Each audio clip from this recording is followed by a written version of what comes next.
आज मुझे आपके समक्ष आने का अवसर दिया, मैं विद्यालय का आभार प्रकट करता हूँ।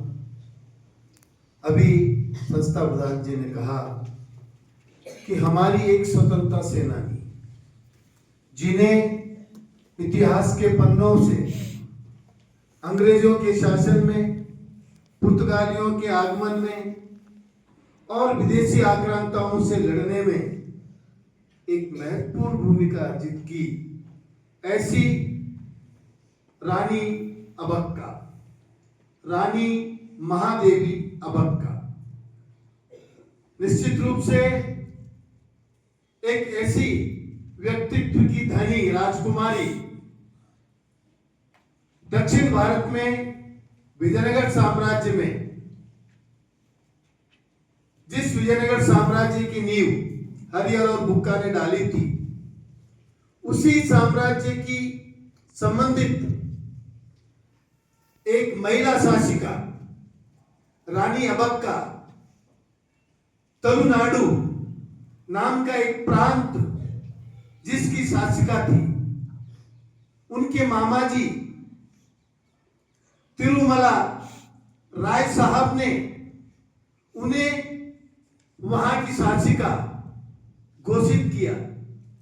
उस राज्य परंपरा में मातृसत्तात्मक परिवार था, अर्थात माताएं ही परिवार की और उस राज्य की शासिकाएं हुआ करती थी। यह राजकुमारी अबक्का जब छोटी थी, बड़ी ही केंद्रित, एकाग्रचित्त रहने वाली, प्रत्येक विद्या को पूरी तन्मयता से, एकाग्रता से, शांति से ग्रहण करने वाली और अपने मन में विदेशी शासकों के प्रति ज्वाला रखने वाली यह अबक्का जब छोटी थी तो इसने तीरंदाजी अर्थात तीर चलाना, तलवारबाजी अर्थात तलवार चलाना, यह बचपन में ही सीख लिया। इनके मामा जी ने इन्हें शिक्षित किया, प्रशिक्षित किया और इनकी मां जब अपनी आयु को, अपनी देह को त्याग रही थी, उस समय अपनी बच्ची को बुलाकर कहा कि मुझे अफसोस है कि मैं पुर्तगालियों से मेरे राज्य को, देश को बचा नहीं पा रही हूं, क्योंकि यह कौन से समय की बात है? 16वीं शताब्दी की बात है, 17वीं शताब्दी की बात है, जब भारत में मुगलों का शासन था। मुगल यहाँ के शासक हुआ करते थे। उन्होंने पूरे भारत को अपने धर्म में, अपने संस्कारों में दीक्षित करने के लिए हिंदू धर्म के सभी धर्म स्थानों को चोट पहुंचाई, यहाँ के मंदिरों को गिराया गया और उनके स्थान पर मस्जिदें बनाई गई। औरंगजेब ने ये कार्य किया। उसी समय विदेशी ताकतों के माध्यम से अंग्रेज यहाँ आए भारत में। 1600 ईस्वी में उन्होंने ईस्ट इंडिया कंपनी की स्थापना की। उसके साथ ही यहाँ पर पुर्तगाली आए और पुर्तगालियों का शासन, उस समय उन्होंने सबसे पहले गोवा पर अपना अधिकार किया। अंग्रेजों ने मद्रास पर, कलकत्ते पर अपना अधिकार किया। फ्रांसीसियों ने पांडिचेरी पर अपना अधिकार किया। ये विदेशी भारत में क्यों आए? क्या भारत में इनके लिए कोई अच्छी बात थी? भारत एक महान देश था। भारत में धन धान्य की कमी नहीं थी। यहाँ के मुगल शासक कमजोर हो रहे थे। वे यहाँ पर व्यापार करने आए और व्यापार करने के साथ साथ उन्होंने अपने किले बनाए, अपनी सेना बनाई और यहाँ के जो देशी शासक थे, यहाँ के जो मुगल शासक थे, उनके साथ व्यापारिक समझौते किए। उसके बाद उन्होंने युद्ध किए। सबसे पहले उन्होंने प्लासी का युद्ध किया, बक्सर का युद्ध किया, बंगाल, बिहार और उड़ीसा पर अपना राज्य स्थापित किया। इसी तरह से पुर्तगालियों ने गोवा पर अपना अधिकार किया।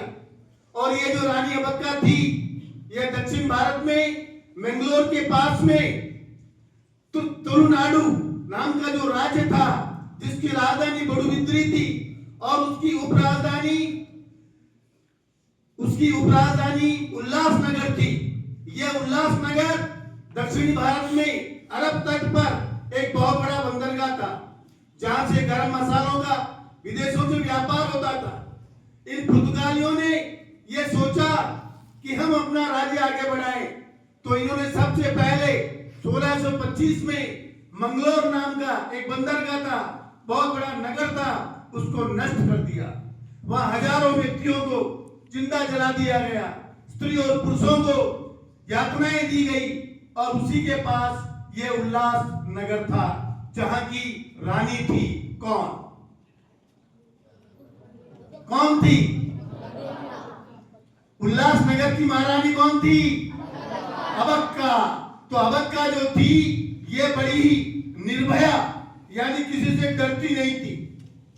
और इसने 1625 में जब पुर्तगालियों ने यहां पर आक्रमण किया मंगलोर पर, उस पर अधिकार किया और उसके बाद उन्होंने अबक्का के साम्राज्य पर आक्रमण किया, तो इस महारानी ने डटकर से उसका मुकाबला किया। इनका विवाह लक्ष्मणप्पा सारा के साथ में हुआ।